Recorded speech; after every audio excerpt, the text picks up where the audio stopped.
Começa agora o Inteiro Teor, um programa do TRF da Primeira Região. INSS garante na Justiça o ressarcimento das despesas com o pagamento de benefício por acidente de trabalho.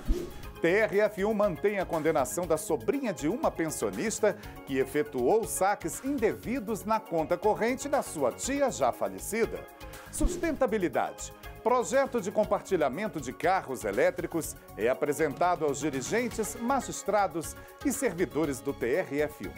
O Inteiro Teor resume decisões e destaques da Justiça Federal da Primeira Região. Acompanhe.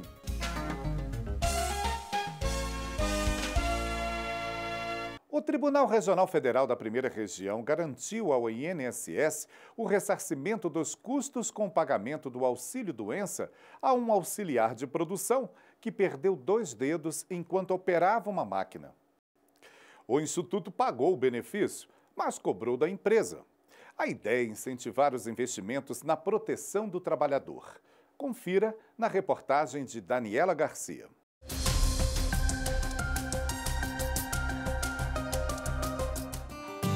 Uma perna quebrada, uma cirurgia e lá se vão mais de 6 meses de recuperação. Desde o acidente de trabalho sofrido por Anderson no dia 13 de março, ele não consegue sequer caminhar normalmente. O elevador em que o gesseiro estava despencou e feriu pelo menos 2 pessoas.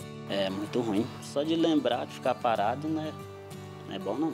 O Anderson entrou com um pedido junto ao INSS para receber o benefício previdenciário durante o afastamento do trabalho e conseguiu. Mas no último mês começou a ter dificuldade para manter o auxílio por mais tempo. Então que no médico que fez a cirurgia, para poder pegar um relatório e voltar para a empresa, ficar fazendo um serviço mais leve, nem que for para ficar olhando por tempo, para ver se a empresa recebe lá no...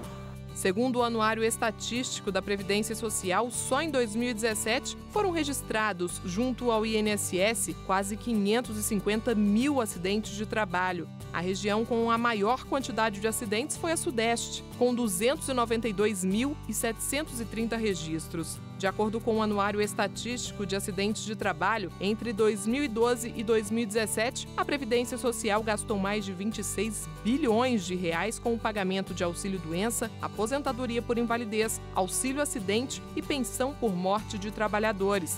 Para recuperar parte desses custos, o INSS pode pedir o ressarcimento dos benefícios pagos em consequência de acidentes e doenças de trabalho causados pelo empregador por negligência e inobservância das normas de segurança e saúde no ambiente de trabalho. Trata-se da chamada ação regressiva previdenciária. A ideia é incentivar as empresas a investirem na proteção do trabalhador. Em uma usina de Goiás, por exemplo, um auxiliar de produção perdeu 2 dedos enquanto operava uma máquina. Ele passou a receber do INSS o auxílio-doença, mas o Instituto decidiu cobrar do empregador o prejuízo por considerar que houve negligência. E o caso veio parar aqui no TRF da Primeira Região. A usina, já condenada em primeira instância, pediu a anulação da sentença. Alegou que cumpre as normas de proteção e segurança do trabalhador. Ao analisar a situação, a 6ª turma negou a apelação da empresa. O relator, juiz federal convocado César Sintra Jataí Fonseca, destacou que, apesar de o empregador afirmar que disponibilizou o treinamento e os equipamentos de proteção aos funcionários e alegar culpa exclusiva da vítima, a negligência se confirmou no caso. Se reconheceu que a responsabilidade da empresa era de natureza subjetiva e efetivamente ficou demonstrado a negligência por parte da empresa. Depois se observou uma nova perícia no local, constatou que houve uma modificação na proteção da máquina, de forma que se isso tivesse sido adotado, essa conduta tivesse sido adotada pela empresa anteriormente, teria evitado esse dano trágico do empregado perder os 2 dedos, né? A Lei 8.213 de 91 prevê no artigo 121 que o pagamento pela Previdência Social das prestações por acidente de trabalho não exclui a responsabilidade civil da empresa. Já o artigo 19 da mesma lei é claro ao atribuir ao empregador a responsabilidade pela adoção e pelo uso das medidas coletivas e individuais de proteção e segurança do trabalhador. Decisões como essa que você viu aí na reportagem estão no nosso portal www.trf1.jus.br. Vai lá, hein? Veja a seguir. Mais uma modalidade de fraude causa prejuízos à Previdência Social. E mais, menos emissão de poluentes e mais economia. Como os carros elétricos podem ajudar a administração pública a conseguir isso? Já já, aqui no Inteiro Teor.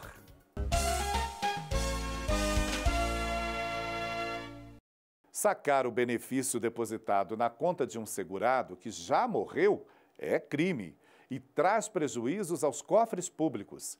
Confira na reportagem de Ana Paula Souza o que está sendo feito para reprimir esse tipo de fraude. A quarta turma do TRF da Primeira Região manteve a condenação de uma mulher que se valeu do fato de ser procuradora da tia, uma pensionista de ex-combatente da Marinha, e continuou realizando saques na conta da familiar, mesmo após o seu falecimento. Ela foi condenada por estelionato qualificado, previsto no artigo 171 do Código Penal Brasileiro. O crime ocorre quando alguém obtém vantagem ilícita em prejuízo alheio, induzindo ou mantendo alguém em erro mediante artifício ardil ou qualquer outro meio fraudulento. A sobrinha foi condenada por ter usado indevidamente o limite de crédito da conta da tia, causando prejuízo à Caixa Econômica Federal, que precisou cobrir os valores utilizados após a morte da pensionista. Além disso, ela continuou sacando o benefício depositado mensalmente pela Marinha. A acusada recorreu da condenação pelo prejuízo causado à Caixa Econômica Federal, alegando que já havia sido condenada na Justiça Militar pelo mesmo motivo. Ela pediu a aplicação do princípio bis in idem, essa expressão que vem do latim e significa duas vezes do mesmo. No contexto jurídico, pode indicar a repetição de uma sanção pelo mesmo fato. Mas o argumento não foi aceito pelo magistrado Saulo Casale Bahia, relator do caso. O colegiado seguiu o entendimento do relator de que a ré praticou duas infrações distintas e descartou a ocorrência de bis in idem.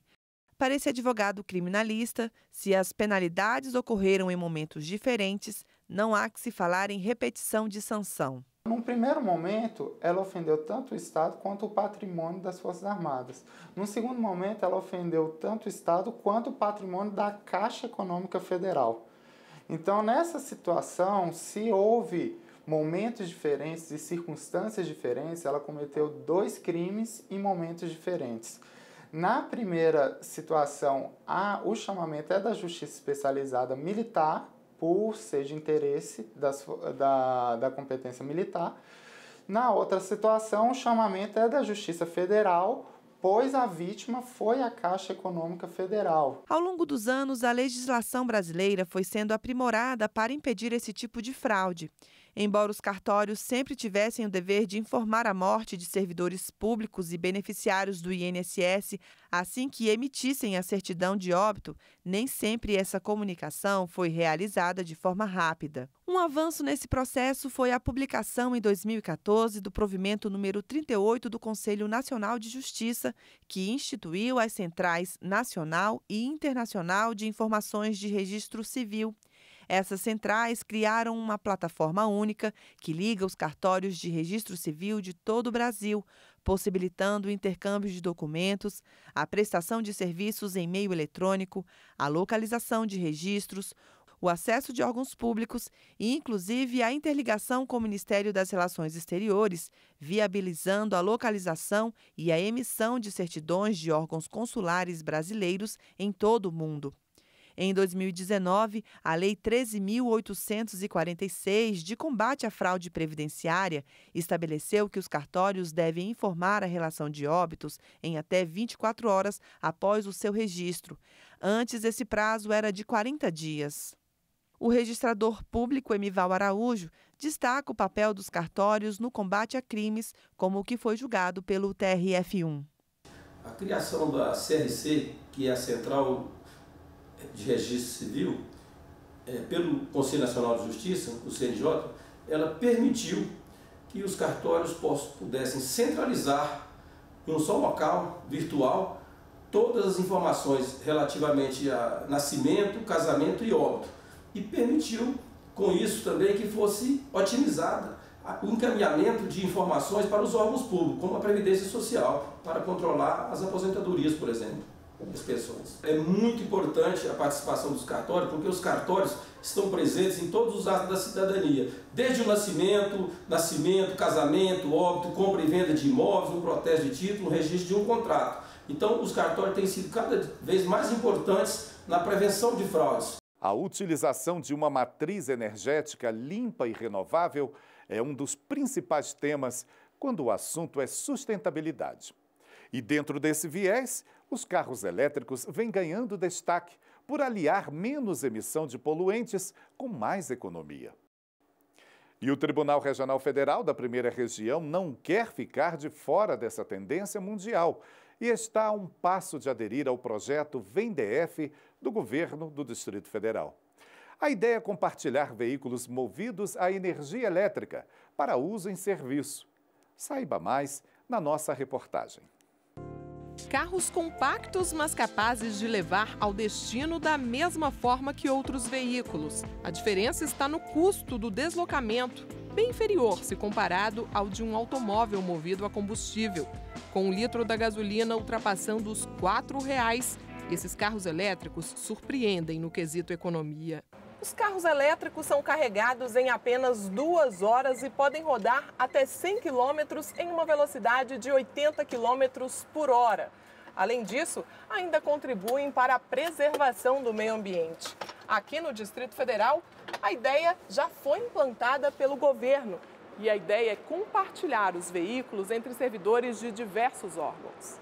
No dia 8 de novembro, os carros foram apresentados ao Tribunal Regional Federal da Primeira Região pelo secretário de Ciência, Tecnologia e Inovação do GDF, Gilvan Máximo. O presidente do TRF1 e outros magistrados puderam conhecer o funcionamento do projeto. Funciona com o aplicativo como os patinetes.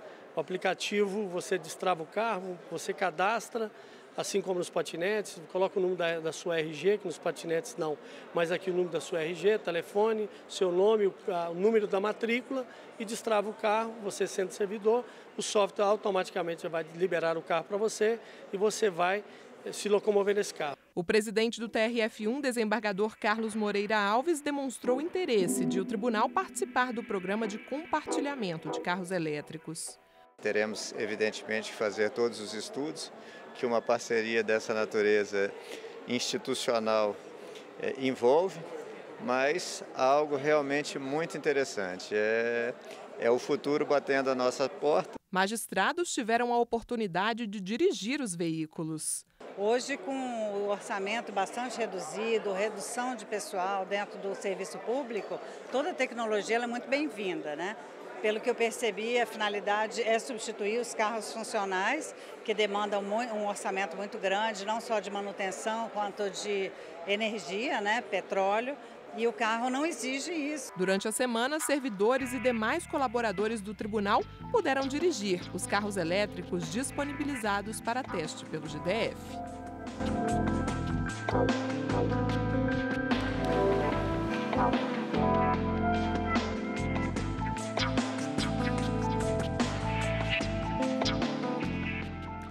Esse foi o Inteiro Teor, com notícias sobre a Justiça Federal da Primeira Região.